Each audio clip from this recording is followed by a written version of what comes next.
say stop. There's no like, and I learned that through my lawyer, but also like guys I've had on the show. Like they don't like sign a contract with you. Like you will give us 8 years. And I'm like, he's like, dude, we can get you the drug program. We can get, say you're a drug addict. So it's like pushing that on like the judge, like my client's, he's a drug addict and he's been dealing with addiction issues.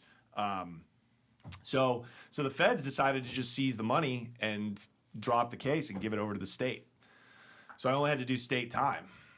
But state's way worse in a lot of cases. In certain cases, it definitely is. You're 24, right? Yep.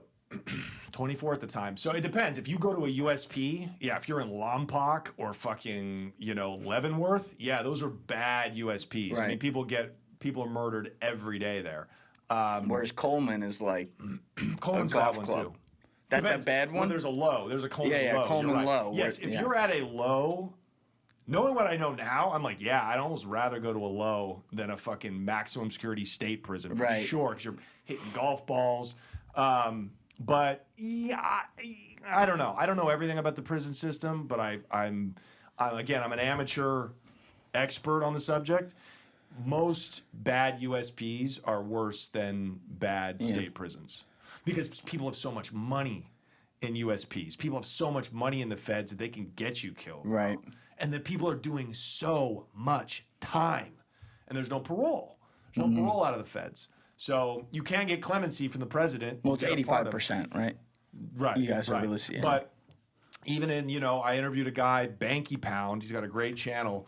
He got sentenced to like hundreds of years in prison, but he went for parole at 17 years. And he got out at 30. What did he do?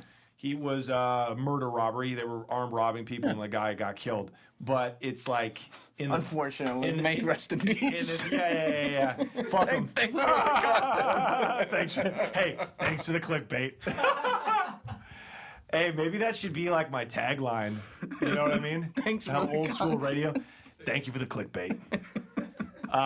He got smoked. But my point is, if you get life in the feds, there's no. You're fucked. You're basically fucked. And again, unless you can get like a pardon or a compassionate release, there's not much recourse. So I don't know. When you got arrested, because they didn't offer you bail, I guess you had to sit in county. I had no bail because of all the cash they seized. It was just very rare. That's kind of crazy. You didn't have bail. Wild. It was just cash, like. Bro, and like they took my passport and all that shit. I would think that would suffice. Yeah, I mean they were because they were like, wow, this kid's a fish. Like they were surprised. They were like, what the fuck did we just stumble into? So they thought you were a fucking Walter White. Exactly. So you're sitting in county though, like did you have a moment where reality just hits you and you're like, holy shit, it's over? For sure. Like as soon as you hit the bed that first night, I mean, I slept, and any fucking any ex-con will tell you, the first night you're in jail, it's the deepest sleep you've ever had. Just dreamless sleep, dude. Because it's like a relief. You're like, it's over. I'm not running. Yeah, and then you wake up, and then it's the first wake up. That's the worst. That's the worst moment is when you wake up after your first sleep in jail. You're like, holy fuck, what have I done? This is a problem. When did your parents find out? They were the first call. Yeah. First call is always to your parents. It's your mom, dude. They were always there for me. The whole community was there. That's what's dope. And that kind of keeps you in check a little bit because, we're from like a pretty good family, and it's kind of a shame. It's kind of shameful to have to tell my dad's friends at his tennis club that my son's in prison or whatever. So the fact that everybody stood behind me, that's kind of what kept me straight when I got out. Is like it's that expectation of like we had your back. Yeah, so I kind of got to do this for you guys because if I keep going back to prison, pretty soon they're just gonna say, well, that's kind of what he does, and I was gonna lose them and lose my friends. So, that's the disadvantage of being from the hood is like going to jail and prison is so normal that it's not as much of a social stigma. Right. Like they don't have that, like, keeping them in check. I never thought of unfortunately. it that way. That's actually very obvious. Booker T. so, wow. Washington talked about that. Yeah. Booker T. Washington talked about like how like white folks had the expectation, social expectations that keep them, more focused. It's interesting. But all that shit's changing, bro. Like the black community's doing better than ever, in my opinion. Like less black people are going to. I don't know about this statistically, but just from the hood, like what we see and who we talk to, like cats who come out of jail now, it's not cool anymore. Like you're not like a hard rock because you've been to prison. It used to be if you're from the hood and you got out of prison, you like had a stripe. You got felonies now. Like congrats, you know what I mean? Like Henry Hill coming home after he doesn't rat, taking his first pinch. Yeah. Like it's not cool anymore. So to me, that's like progress. That would be if you're right about that. I mean, it's also like, you have in a lot of these places, the environment is shaping people because there's no economic opportunity. So they're pulled into it when they're 13, 14, and then that's what they know. Yeah. And so the idea that like they're gonna come out and do something different, like what are they gonna do? This has been their whole life. I can't imagine that because I had the luxury of not having that. Right. There's opportunity, and you also got to see that too. You got to know there's a different world out there. Now you made it harder for yourself because you become a convicted felon, but like you're like, okay, people have my back in my community, and I'm a smart guy, and I got talents. Like now I'm gonna go balls to the walls and do what I do. Yeah. Now the kids from the hood, they're not even selling drugs anymore. It's all into like scams and fucking. Yeah. We just had Punchmade Dev here. Well, he's like I don't know who that is. Yeah, he's a rapper who is a former scammer. Yeah. Right. Sure. Yeah. They're all into credit card fraud. It's funny. The ghetto's going white collar. Credit card fraud used to be a white collar crime. We're graduating. They're graduating, Okay. dude. Yeah. How long were you in county figuring out your case? God damn, I was in there for like 8 months. That's him right there. Yeah, it's Punchmade Yeah, Dev. don't you love the social media posts? It's a great aesthetic. It's a great aesthetic. Especially when you're trying to keep a low pro. Trying to keep a low profile, just posting videos of your arms filled with You got to stacks. talk to him. Tommy G calls me up. He's like, yo, I'm going to come and do a podcast, and I'm bringing Punchmade Dev. I was like, okay. Really, really nice guy, too. Yeah, no, I believe it. Yeah. A lot of these cats Yeah. are, man.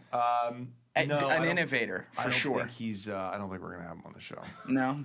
No, I don't know why. I just don't think he's gonna make for a good podcast guest Why not? because he's not gonna be candid. Maybe he will be. Who knows?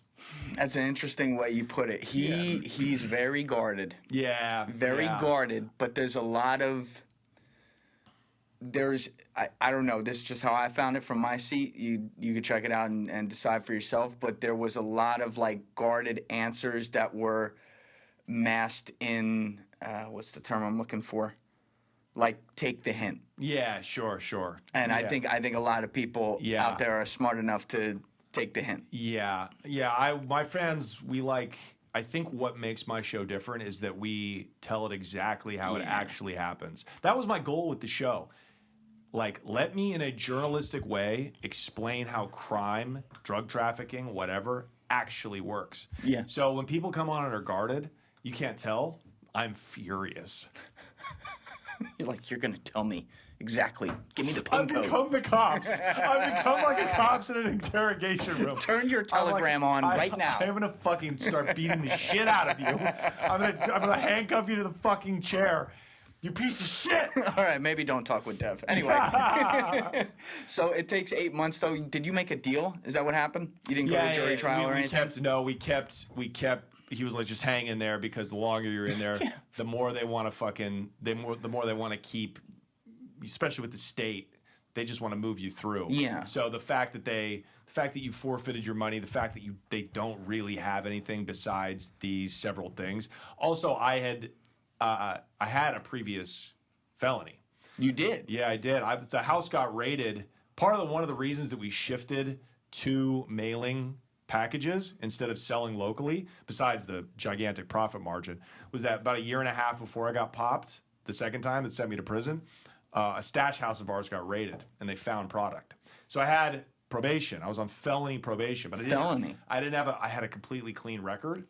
One of, if not the most common DMs I get on Instagram are many of you asking me what my favorite books are. Well, today's your lucky day, because if you use the link in my description below to join my newsletter, I'm going to give you my top 10 book recommendations right now. Also, if you'd like to join my clipping community for a chance to make money producing content from the show, you can do so via the Discord link in my description below. And finally, you can join my Patreon for early uncensored releases of the full episodes via the Patreon link in my description below. As always, please take 1 second to hit that subscribe button if you haven't already. I really appreciate that. Also, the like button's a big help, and you can join my newsletter via the link in the description below. And I knew this business was about to pop, so I just fucking. But you stayed in after that. That wasn't because I started making so much money. Yeah, dude. That's what happens. So I knew they were like, at least I was going to get my probation revoked, and I was at least going to have to do a couple of years. So it was happening. It was happening regardless. Yeah. You know. So, but I did some time in a maximum security, but I got out and went to a camp. Where How long were you in the max? I was in the max for almost 7 months. 8 months in county, 7 months in the max, and then I was in for about 4 months at the camp. So when you were in the max, that's when you were cellmates with the Hell's Angel guy? No, I'm sorry. I have a friend named. You got to take that out because he's the one who introduced me to all my weed plugs. All right, yeah, let's make a Sorry. mark of that. Sorry. No, it's all good. Yeah. And Jimmy, who I explain on my show, he's the one who ended up killing somebody, and they sent him to death row, like almost like the day after. Yeah, the day after I got transferred out and shot to a camp. Wild. Who did he kill? Some guy who was getting out. He was getting out, and he stepped at him with a knife, and Jimmy fucking punched his ass, and either I don't know if he snapped his neck or the guy fell back and hit his head on the concrete, but he fucking killed him with a punch. Oh my god. Yeah. Big guy? He was not that tall, but like Stacked. solid. Like he had the build of a lifer, like huge, just push up, dip bar body. Like these weren't weights; these were just him just using every part of the fucking furniture, and then like kind of a gut and bald. But yeah, dude, that guy had some. That guy he was my Walter White. Like the meth stories that guy had, cooking meth like in the 70s, like turning dope when it was biker dope. Like just like the guys that are doing life have the craziest memories because it's like their life stops the minute they come into prison. Yeah. It's like it's over, and they just all they have are these Memory incredibly hole. vivid memories. Yeah, it's amazing. But you're in a max for. First of all, how was county jail? Like, does that Fights and all that bullshit. Like everything in Oregon is a little less intense, especially than California. You know what I mean? So that's to my benefit. But yeah, you're still fading. You still have to fight when you get there. Some people are getting it when you get to. They probably couldn't reach your face when they tried to fight you. I mean, they're fucking. No, I got tuned up though. No, I got tuned up. The first fight I had was like I got my licks in, but I was definitely like my face was swollen up. I got. You're tall as fuck. I was not expecting that. This guy was big though. He was like 6'2", and he was a fucking skinhead. And we both hit the cell block at the same time. So it was like immediately like that's who you have to fight. It's just a known thing. Yeah, that's or else you're gonna get run off. Like you're gonna get beaten up, then you got to leave the cell block and go be with the fucking. You guys like bump up before? I want a good clean fight, nothing below the waist. Dude, we did after. We ended up becoming friends because we got shot to the same prison. Oh, you went to the same max together? Yeah. At the same time, or? At the same time, yeah. Wow. Yeah. He was a lifer on the installment plan. He goes in and out. On the installment plan? Yeah, he comes in for 5, comes out, goes back in for 7. Right. You know what I mean? Yeah. So, yeah, he's doing life. He's basically a lifer, Oh my God. Yeah. But you do 7 months, 8 months in max. Yeah. How bad was that? I mean, it's good and bad. It's good because the time passes because it's such a routine. Like county jail is like every day is a week. Every week feels like a month. Time goes by really fast in prison because it's just routine every day. It's like the military, But yeah, it was. I mean, there was a riot, there was stabbings, there was killings. Yeah. So, but that was probably where I decided I was like, I'm gonna move to LA. I want to to be in show business, man. That was like where I was like, yeah, if I fucking make it out of this, dude, I'm going to go do something that I like for once. Did you have anyone in there like encouraging you with that? Were they like, Johnny, you're entertaining as fuck? A lot of people, but I mean, maybe not as entertaining, but because like I was too scared. The funniest guys in there are the black people. Go figure. So I was always scared to like be the center of attention, but people that knew me were like, oh yeah, he's a sharp guy. Like, you know, being smart helps because it's like differentiates you, and they're like, don't fuck with the smart guy. Right. Like he's like, this is college boy, you know?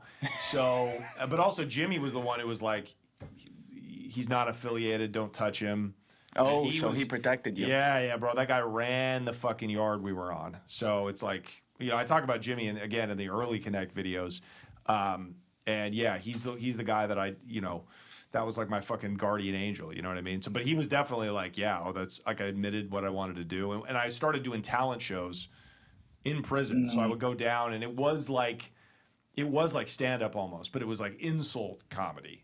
So I would like, yeah, they were like, go after us, go after the fucking blacks, go after, and it's, dude, if they recorded it, thank God they didn't, nobody had smartphones back in the day in prison, dude, I would be fucked, bro. But that's just how everybody talked. Yeah. It was like if you didn't go hard, like you wouldn't get any laughs.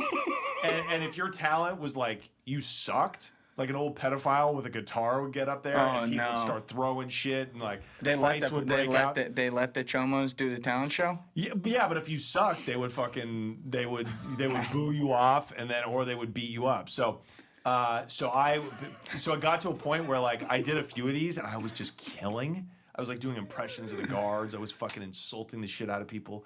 And they'd be like, yo, do my cousin next time you do that little talent thing you do, eh? And I'd be like, yeah, all right, let me go in.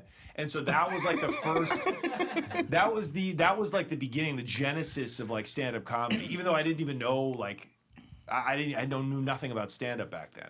Like I wanted to be like an actor and a writer. And I was like, but so you still weren't making the connection. You were, still wasn't making the connection. So I thought I was like writing screenplays. I was like, yeah, I want to be like I want to make movies. That's what I wanted to do, was make movies. You could definitely do that because you're a great storyteller. But I feel like now the industry's so fucked up. And even when I got to LA in 2012, I was like, oh damn, I've definitely missed the boat. Even back then, you were saying even back then, man. Yeah, like I haven't been ahead on many things, but I was ahead on looking at the end of the glory years of Hollywood. And I think that was like the last generation. Like The Wolf of Wall Street was 2012, 2013. I feel like that was the beginning of the end, or a sayonara to the end, because yeah, really after that they weren't making any. You know, that was the beginning of Instagram. Yeah. That was really where like social media, 2013, 2014 started to just completely absorb it. And I was like, yeah, I think this is, like, where's the market going to go? Everything is decentralizing, you know? Yeah. So it's a good call. So that's why by 2019, 2020, if you were doing stand-up, you were like, nobody was even thinking about like getting television shows anymore. Nobody gave a fuck about that. It was like Rogan and podcasting, like, that was it. Well, they were ahead of the stand-up community was the most ahead of the curve on this shit. Yes, absolutely. Because you have to be so entrepreneurial. It's like rap and then stand-up are the most DIY, do-it-yourself kind of things. So, and now podcasting is going by the wayside, at least for stand-up comedy. It's very saturated. Now it's all short-form shit. You see these fucking unfunny bitches, you know, one of them in New York who I'm thinking of, but she does these really, really funny, just like I'm toxic. She makes content for like Gen Z women. And honestly, she's so popular though, she pops up in my feed. I've seen her do stand-up though. It's you know, she's not there yet, but we wish her well. We wish her well. But she makes like these funny sketches and they're for a niche, and that's it. And like, who cares? Like, who cares about being mass popular anymore? It's like she's speaking for a demographic, and you're gonna eat very well off that kind of shit. Yeah. Yeah. Everyone, and I mean, it happens over and over again throughout humanity when something goes right. everyone runs to exactly what that is, right? And that's what you didn't do. You're like, yo, I'm funny as fuck. I'm a stand-up comic, but I'm not gonna go do just the main stand-up comic thing. I'm gonna use my life experience, my connections, no pun intended, and I'm gonna go make something where I can melt my comedy into something that's gritty and niche that people want and aren't getting enough of. Exactly. And thank you. And so now I'm trying to find that next thing that's different. But now, thanks to this podcast and the glory of God, because he really threw us a bone there. Now I have the resources to where like I can just go kind of have fun. Like I can just do shit because it's fun. That's a big value. Just That's being able huge. to do That's shit. Freedom, bro. That's real freedom. And that's if you're because I look at these people that have so much money, in show business, comedians, and it's never enough. So I don't want to fall into that mental trap again. Because I remember how in the drug game, that was like, I didn't feel free, even though I had so much money for being a fucking kid, and I didn't feel free, and I never got to enjoy it. You look at these drug kingpins. You think Mencho is free? You think, what's his name? Ignacio Osaguero? You think he's a free guy? He has to be surrounded by fucking private armies, and he has to live in the deepest mountains of Michoacan. He's not free. No. He has all the money in the world. So that's what I'm determined to not fall into that. I mean, I want to keep, obviously I love making money and I want to keep like expanding whatever enterprise is next, but it's got to be, well, hopefully it's doing something that's authentic and that I love to do. Well, that's key. People can read through that in a second when you're not doing right. it. You know what I mean?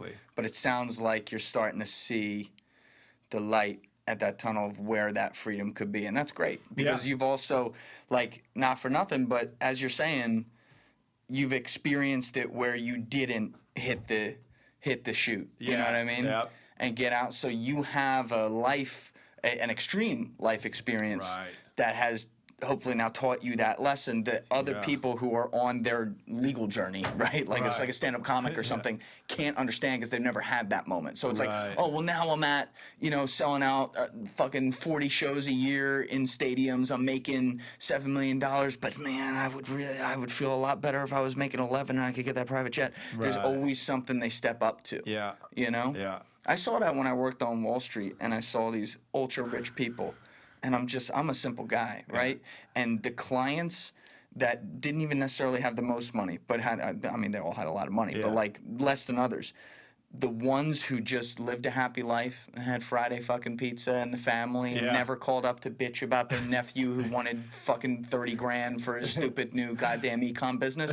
Like they were the happiest people. Yeah. And I was like, there is something to be said for that because they could have gotten a lot more, but they got enough. Right. Damn, dude.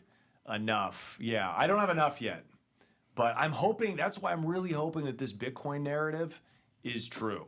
Like I'm hoping, these propagandists, these all the hype videos that are just like number go up. This is digital energy. This is digital property. Because then the money you make, you can really like keep, and it's not getting debased. So it's like you don't have to keep making money. The idea is to make money and then not have to make it anymore because it's very hard to make money. So it's like once you make it, it's wealth now because you're in this asset and it builds and it carries over. So I'm really hoping that's true. I hope for you it's true. Thanks, but you too, dude. Yeah. You're a hodler. We're working on it. Yeah.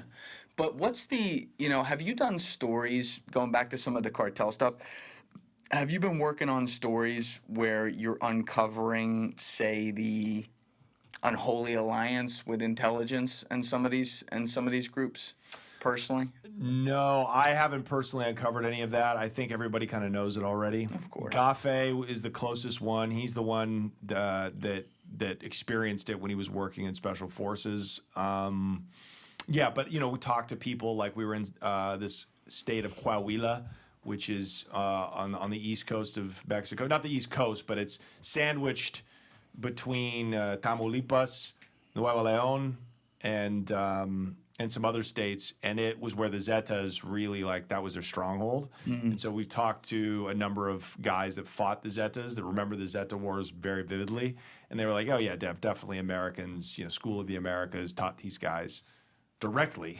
Like American military generals at the School of the Americas and sometimes in Mexico taught people who became like the Taliban of Mexican drug cartels.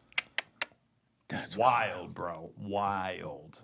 And America's done that all over the world, you know. And you wonder, and you're never going to know, you wonder what the trade-off is there. How many lives did they save doing that versus the lives that they ended by training it? Yeah, for sure. And what is the point? Like, some of it seems so dubious. Like, just because you want us to fight anti-communists, that's why America for decades funded, worked with Felix Gallardo and the Guadalajara Cartel, and they, this is a whole trope in the show Narco. Oh, yeah. I'm not saying anything new, but yeah, you're like, was that really worth it just to get guns to Nicaragua? Dumb. Who gives a shit about dumb. Nicaragua? But also, it's like what? It's like Nicaragua, Higgins-ragua. Sorry, that's a real callback. Nicaragua. You got to say. You can't say Nicaragua. You got to say Nicaragua. Don't do the Theo Vaughn, please. So, Higgins, bro. I cannot hear the words Higgins anymore. Was that a worthy trade-off? It's. Do you know what it is though? And I really do think that is it's one of the consequences of like fiat money, like being the empire that can print the money. There's so much slosh and waste in these budgets of the military. They've got to go somewhere. So that they just create these problems because they're like, everybody's getting paid, and if we don't use the budget, next year it won't be there. So we just got to spend, and that's why they come up with all these like proxy wars and. Like, why would anybody be doing this? It's because energy has to go somewhere. Yeah, that's kind of how I see it. People get like on like the Bitcoin maxis and stuff for just making every goddamn thing about fiat and printing or whatever. But like money, it's like the most obvious thing. But the other people who detract from that want to ignore this. Money is what runs every fucking decision in some level that's made in the world. Right. You know, I used to have this thing I would ask clients when I worked on Wall Street. I'm like, what are the two most important things in your life? And usually they'd say some version of like health and family. Health and family. And I'd say, money pays for both. Yeah. And it sucks. I hate that. Yeah. But like that's a very real thing. 100%. And so you see something like Mexico and where it's gotten with cartels. Well, why did all that start? It started from economic inopportunity. And then guys who were going to seal the vacuum in that void. Yeah. And that's the story around the world. But countries that have to balance their budget because they know if they print money, like their currency will lose 50% of its value. Venezuela, you look at the stock market's doing great because you need like 100 million bolivars to get a cup of coffee. You know what I mean? So there's real consequences for everybody besides us when it comes to printing money. So they're literally like countries around the world are like, if we want to go to war, if we want to fund military shit, it has to come from taxes. And therefore, if we don't have enough taxes, we just can't do this. Whereas, like, we don't even have to think about that. It's a brilliant kind of Ponzi scheme. So you can make that argument. It's fucking sick. Yeah, when you really look at the Fed and how it's done here, it's like, how's that? It's legalized ultra taxation. Right. Every like time, just mathematically, it's a tax. Inflation is just a tax, and you don't vote on it, but you pay for it. Yeah. And it wasn't like that until like what 1914 or something like that.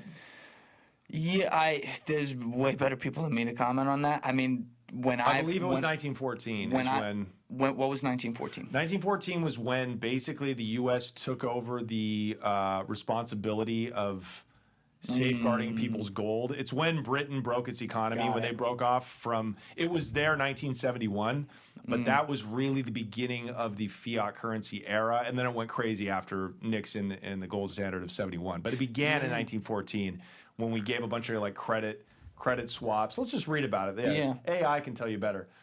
In 1914, the United States took significant steps to safeguard its gold reserves. This was largely due to the Federal Reserve System's establishment and the start of World War I in Europe, so we took advantage of that. Right. Federal Reserve Act of 1913, this act established the Federal Reserve System to stabilize the financial system and address banking prices. Gold standard and Federal Reserve notes. The U.S. used a full gold standard with paper currency convertible to gold coin. The Federal Reserve notes needed to be backed by at least 40% gold. And then World War I and increased gold holdings. The outbreak of World War I in Europe led to a financial crisis and increased the amount of gold flowing into the United States. That makes sense, as we didn't get involved until 1917. This increased the Federal Reserve's gold holdings, which could be used as reserves. And then, and this is the part I have learned more about from other people telling me about this on the podcast, but you had two events. So you've been mentioning the Nixon one. That's like the big line in the sand because it takes us off the gold standard. But back when the Great Depression happened and FDR had to come in and do like the New Deal, there was something, I forget what it was, but there was something in there. Oh, he devalued gold. Right. Yeah. Right. He reset the price on gold to like help the economy at the time. But that's just kicking the can down the road. He did that, and then he actually made it illegal to own gold, which I don't know what effect that had. But abandoning the gold standard, Executive Order in 33 to address the economic crisis, FDR issued Executive Order 6102, which prohibited private ownership of gold coins, bullion. So imagine that. Imagine how crazy that is. It's illegal to have gold. Imagine they did that now. That's nuts. I'm fucked. Yeah, dude. I'm on camera. Yeah. Dude, those Cubans in Miami are Taking the ring fucked, off. dude. Yeah. Jesus. You might as well say fuck Italians and Cubans. Just New Jersey and Florida. Yeah. Report to jail.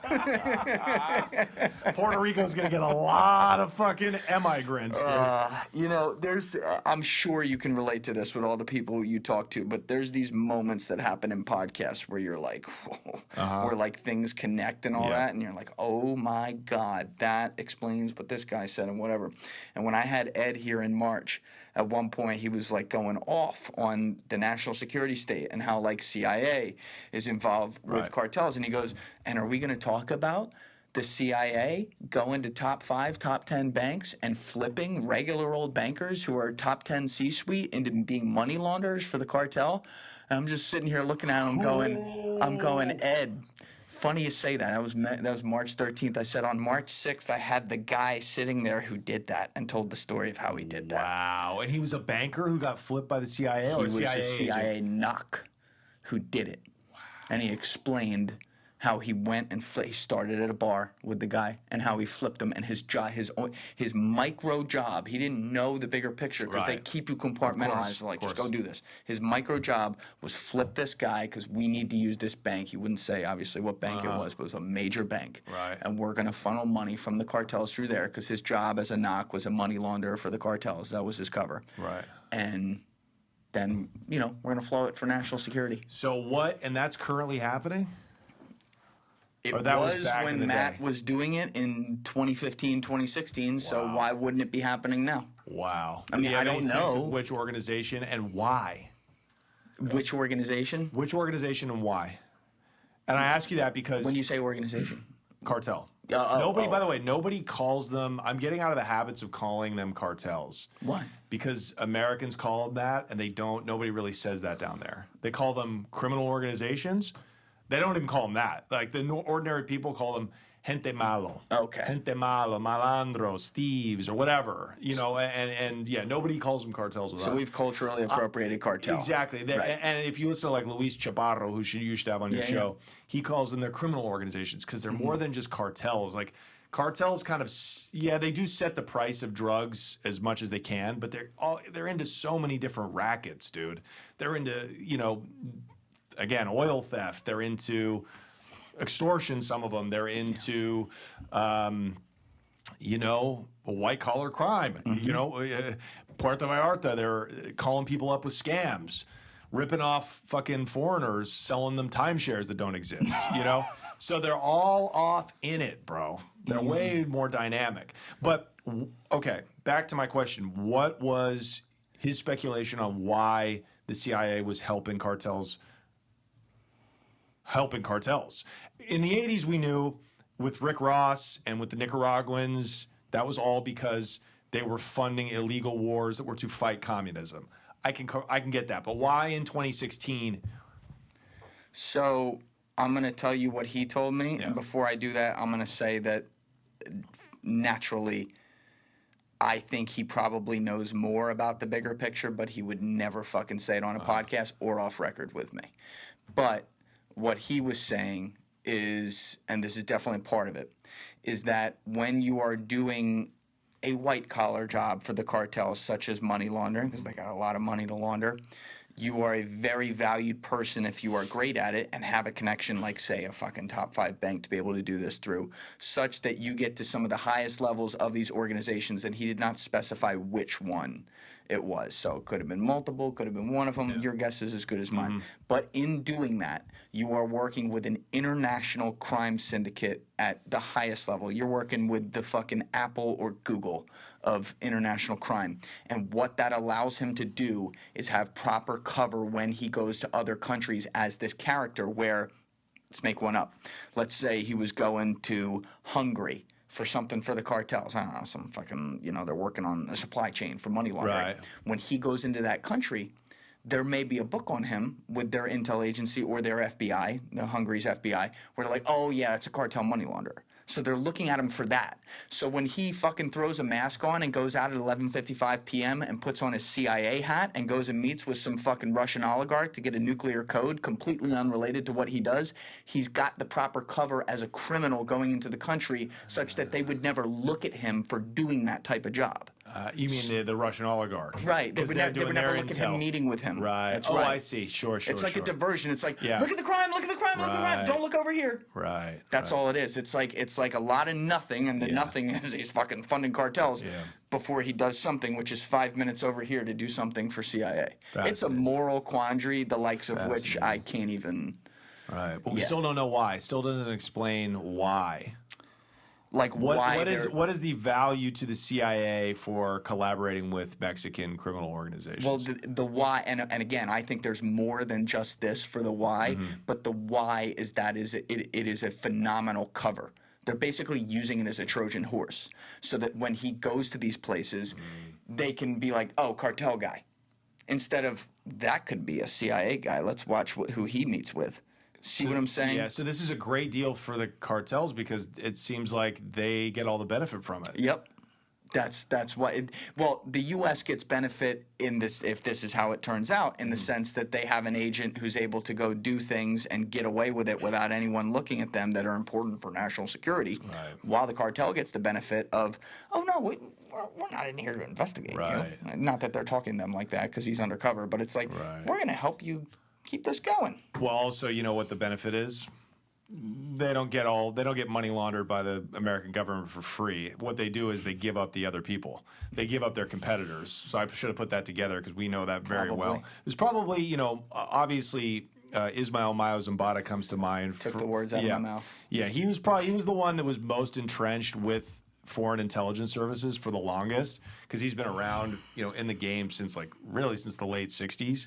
But he's been on top since the 80s. So that's probably, really he's very, very connected with, the Mexican federal government.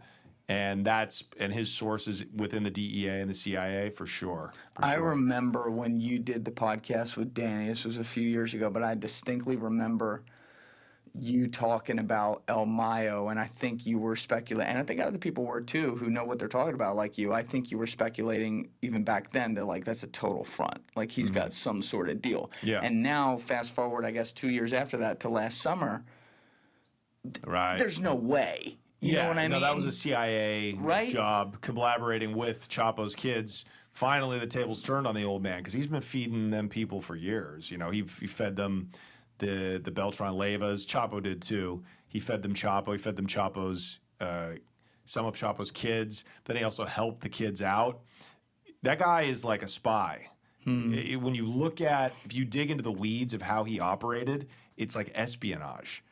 It's fucking fascinating. But yeah, giving up members of the Juarez cartel. This all goes back and it's documented. There's no way that guy's staying out of prison that long without, handing people over. What do you think happened there to finally turn in on him like it did? Well, his kids finally, they're the reason that Chapo's withering away in a fucking, hellhole in Colorado. So I think that's part of it. I think maybe they saw their opportunity, you know, but those families are there's a lot of intermarriage there. There's a lot of, because we found out that they're still selling drugs. All the killing that's happening in Sinaloa, the war, it's a war of attrition. They're just pissed off. Their organizations are still operating and moving drugs through their separate drug routes. So this is just over like beef. And so, you know, I can't, beyond that, I'm not sure, but I think it was just the right time. He's getting old and they saw an opportunity. And probably they had, and they, when Ovidio, El Raton they call him, got extradited to the U.S., he was saving his own skin. He was like, hey, I think we can get you Mayo. But the government, which begs the question, couldn't the government be like, well, we have Mayo. He's our partner, dude. But, you know, but again, these are, I think with the CIA, it's like when there's turnover, like say Mayo's got a handler within the CIA and he retires, the next guy's probably like, fuck this guy. Yeah, he's a Boy Scout, he's younger, or maybe he's got a better asset. You know, maybe Mencho is working with him now, who knows? But it's not a conspiracy that goes to the top. It's very, very compartmentalized. So, you know, the agencies have different field operatives, right, who they use and leverage for cover or whatever they need them for. And so the next guy could be like, yeah, no, well, let's take down Mayo, and this is the way, what Ed Calderon thinks, this is a catalyst to finally invade Mexico, because we know this is going to cause a huge war, huge beef between the factions of the cartel, the Sinaloa cartel, and this is going to implode them and cause Mexico to go up in flames. And yeah. But hold on a minute. That's interesting, because they also did this. This was, I believe, July 2024. So they did this before, like, Trump's reelected or whatever, and has a chance to declare them terrorist organizations. But you think that might have been a bipartisan type thing? That's what Ed thinks. I think look, it's only good for them when the cartels are at war, because that means they can fund their own, you know, counterintelligence services. Ed thinks the war on drugs is over.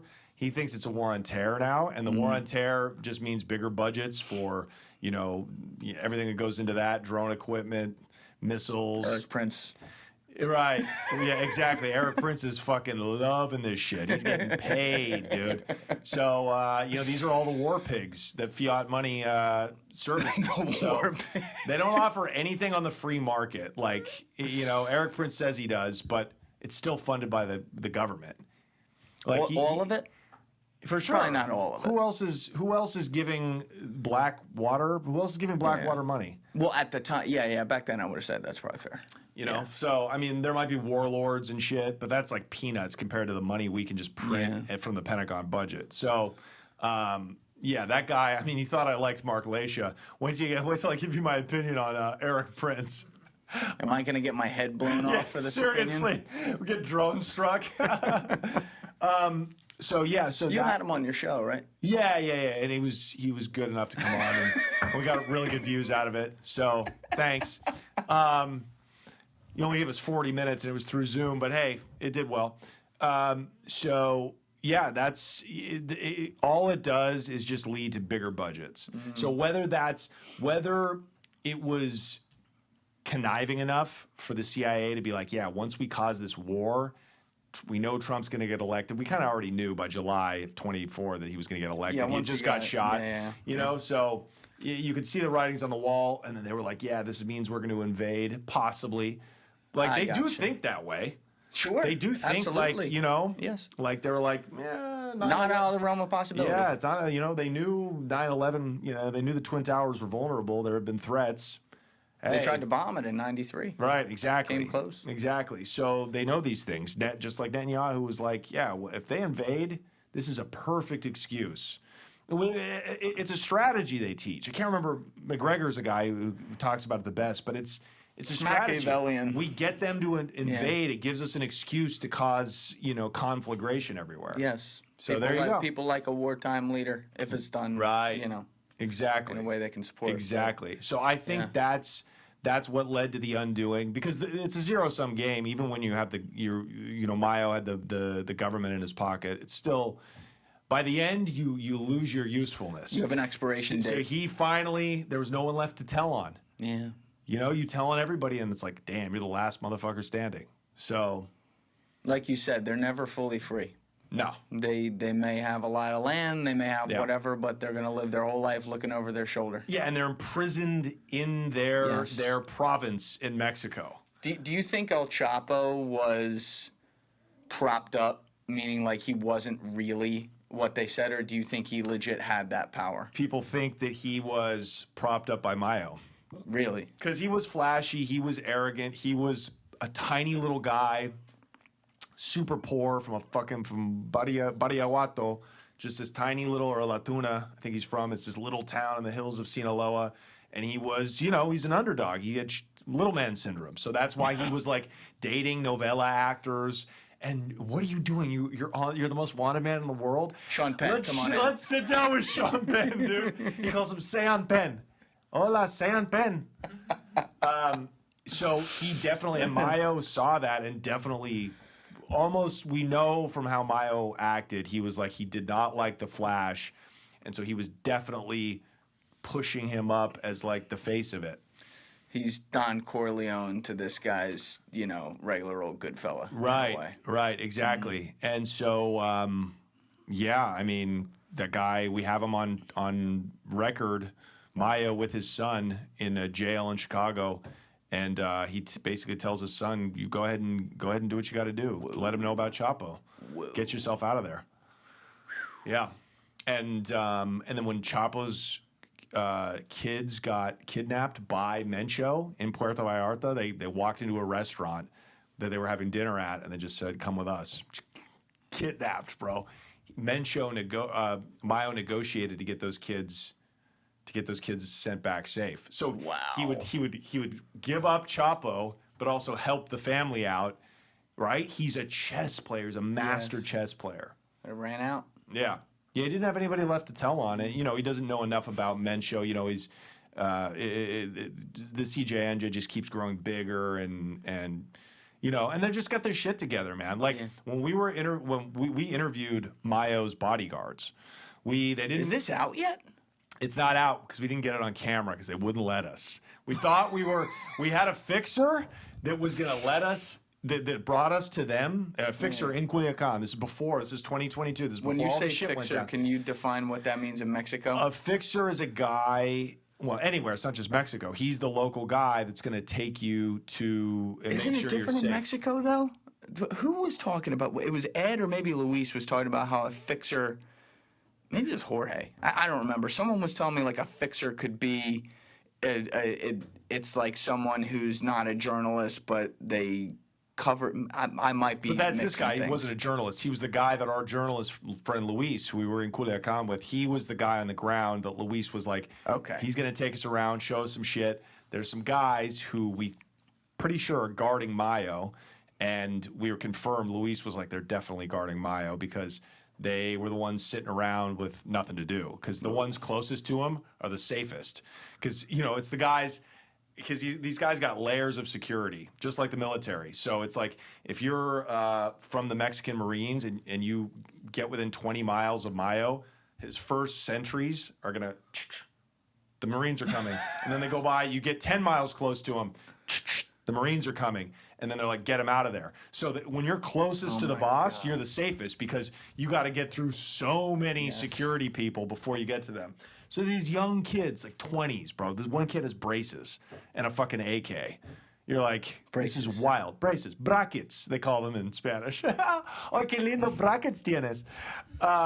And he gave me a rosario. I should have worn it. He gave me a rosary. Like, they're nice people, but we're in cartel country. Like, these are tiny little villages. People driving around on fucking, you know, mopeds. three-wheelers and shit. Yeah, bro. We are deep in the fucking hills of Mexico. No government around. What's your playlist when you go in there? Uh, Jam a little We Metallica? like a little Bad Bunny, dude. Yeah. We like a little Bad Bunny. I put on some J-Lo. I'm like, you guys are Spanish. Do you like J-Lo? They're like, what the f-? We should kill you. We like a little malo conejo. So my point is, we were with these kids, and they were kids. They were in their 20s.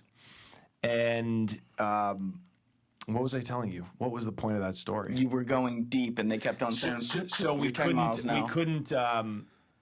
They didn't. Our fixer brought us to them, and They wouldn't let you on camera. Yeah, they were like, "We'll talk to you, bro, but we can't. We can't. You can't film us." We're guarding the most wanted, longest living, longest free drug lord in the world. Did you record them?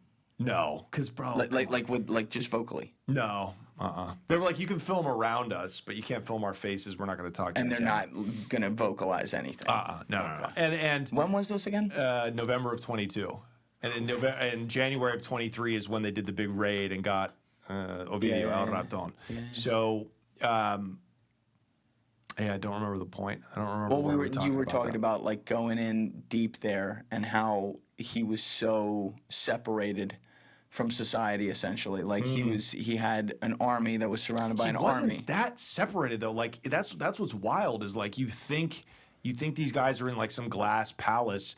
They're living like Bin Laden. They're living a little better than Bin Laden. They're living on a ranch, and they're in communication with 2 or 3 people. One guy's an accountant, the other's his lawyer, and those are the guys that are going out to make deals with the government or make deals with the local mayor of this town because they're opening up a drug route. And they're like, look, we're moving a lot of migrants through this area. You know, bodies are going to start dropping, so we need you to play ball. This is your cut every month. You work for us now. Like it's very sophisticated, but also very country. Yeah. Like it's not very elegant, I would say. You're not like when you're doing this though, because you're literally going right near the top guy, like allegedly the most wanted guy in the world. Right.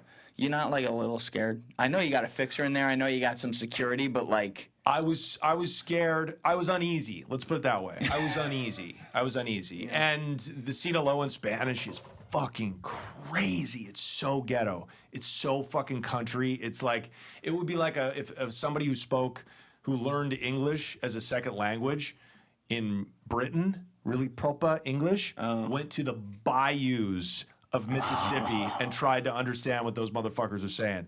Like it's deep. And now I know Mexican Spanish better now, so I could get by a little better, but that always makes me uneasy. You're at their mercy. yes. Anytime I'm at someone's mercy, I get a little uneasy, you know? Yeah. It's the same way when I'm on a flight.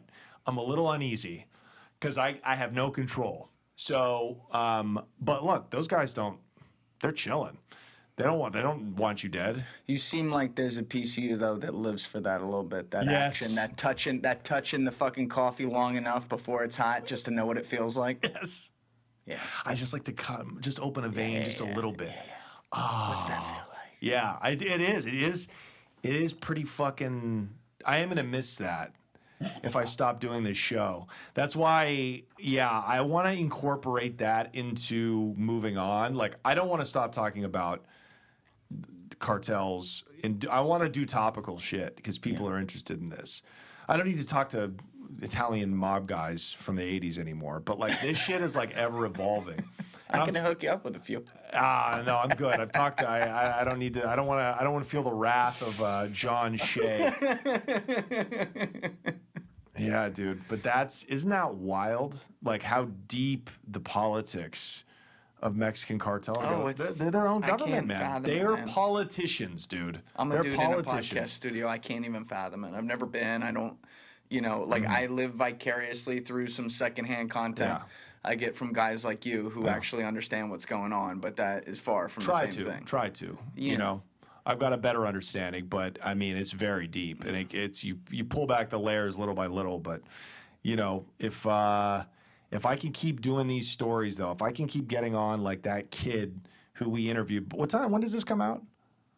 Probably like 3 weeks or so. All right, it might be out on our channel. We are going to release this video in Spanish of this interview I did with this kid.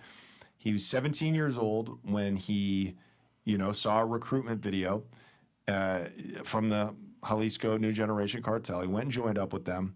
They take him to this. He's forced to kill people, blow people away. Like he said, these government guns were so big, he blew a guy's head off in training. So you imagine when it's done to this guy's brain already, right? Yeah. He's driving. He's in a cartel tank, fighting, shooting at the Mayos, the Sinaloa cartel in Zacatecas. He's witnessing. And he's like 16. when he's doing this? Yeah, now he's. I know. I think he's like 17 or 18. I can't remember When he's doing that. when not he's now. doing that. Yeah, this was a couple of years ago. Still, the kid. Yeah, and so he's lucky he got out alive. He was cool with his commander, and he was like, this isn't for me. His commander? Yeah, of course they have commanders, bro. This is a military we're talking about. This is my point. The reason that, and this is a good way to bring it home, the reason that Jalisco, the Jalisco New Generation Cartel, they have their shit together, like they're doing, when we're with these Sinaloan guys, they're all sniffing coke. They're all smoking weed. They're all just nonstop Tecate lights. That's what they drink down there. Jalisco? All business. Bro, all business. They're testing the DNA under your fingernails to make sure there's no drugs in your system. And that's why. Like they're gonna last longer than people think. They're gonna be around a while. You know, with that kind of discipline, that kind of money behind them, and that kind of ability to adapt to like, now we're gonna blend in a little more. Like there are certain places where we're gonna make war, but we're in the cities now. We are going to work for the people. You know, we were in this little town by the ranch we went to. All the roads paved by them. The dirt roads in Mexico, where the World Cup is coming. Yeah. And people were living with dirt roads because the government wouldn't do anything. They're like, they "Oh, we did got some. you, bro." Yeah. Do you think 20 years from now we're going to be sitting here possibly in a world where the cartels have 50% of the power they have now? That's a good question. Yeah, I think that's about right. I think that's about 50, so they've lost about half their power. Yeah, I do. What makes you say that? 20 years? Okay, so this is my prediction. This is fun. This is just going to be, take it for what it is. I think America in 20 years will finally have to face a sovereign debt crisis. And so just our standard of living will be rocked by it. People that are sitting on cash will lose big time. So I think a lot of people are going to move to Mexico. So anytime gringos move to Mexico, that means that they have to shape up. Safety measures. Exactly. So you see it everywhere now. And Tijuana is the best example. Like cartels can't operate like they did even in 2008. So I think that's going to happen. And I think a ton of foreign investment. There's so much upside in Mexico. So much underdevelopment that people can get in on, right? It's like the fucking early 70s in New York City. Imagine that. Like it looked like shit. The city was almost bankrupt. It was run down. 70s was bad. But forward-thinking people, Trump, that's how he made his fortune, right? Sure. Was buying buildings up like that. So I think more and more, Chinese investment is going to be huge. Well, that was the last thing I wanted to ask you about too, the Chinese thing. How? Because you said this earlier, and this is sticking in my head. You said a lot of people that I may have had on here talking about this outside of Ed Calderon, they may not know what he knows or be on that level. I hear a lot of people, including people that aren't covering the cartels, but maybe come at it from the special forces angle or personal experience. They talk about the funnel of China through Mexico. Yeah. How real is that? Like, I mean, it seems real to me, but Well, outside of the fentanyl precursors that they're shipping there, Well, you can talk about that too. Well, I mean, that seems real as fuck. Outwardly, China says they're cracking down on it. China says they're cracking down on it, so we can't believe them, obviously, right? You can't even really believe the Mexican government. But fuck all that. Who cares about fentanyl? Drugs are like a sliver of the money that's out there, bro. I'm talking about the land bridge that's going to be like way bigger than the Panama Canal. It's going to run through the Pacific side of Mexico. I think it's Oaxaca. You could look this up, or Chiapas state. One of the states towards the very bottom. And it's going to connect the Pacific side through Veracruz, I think, which is the Caribbean side. China? What? Is this being built by China? Well, by them? there's definitely money behind it for sure. What is it called? It's a really shitty name. They got to make the name cooler. Pacific, Mexico. Just say the port they're going to build between. Can't remember what it's called. Basically, Mexico's Panama Canal. You could just call it that. Okay. Mexico's Panama Canal. Story, I feel like, on this. It's a real shit name. They got to make it better. There we go. Mexico's developing a new trade route called the Isthmus of Tehuantepec Interoceanic Corridor that aims to compete with the Panama Canal. So it's going to connect the Pacific side of Mexico Yes. to the Caribbean. 186-mile route. Yeah, and it's going to be, dude, think about how much time ships are going to be able to save. They don't have to go down to yeah. Panama. They can go through Mexico. That is going to fucking catapult them.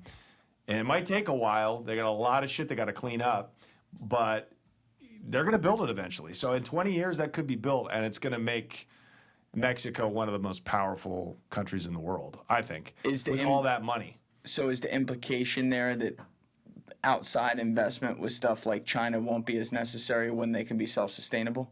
Well, it depends on how much money is behind that, though. Because if there's a lot of people that are going to be chomping at the bit trying to invest in that. China's already doing that in Lima, Peru. Look this up. The Chinese already have money in this huge port in Lima.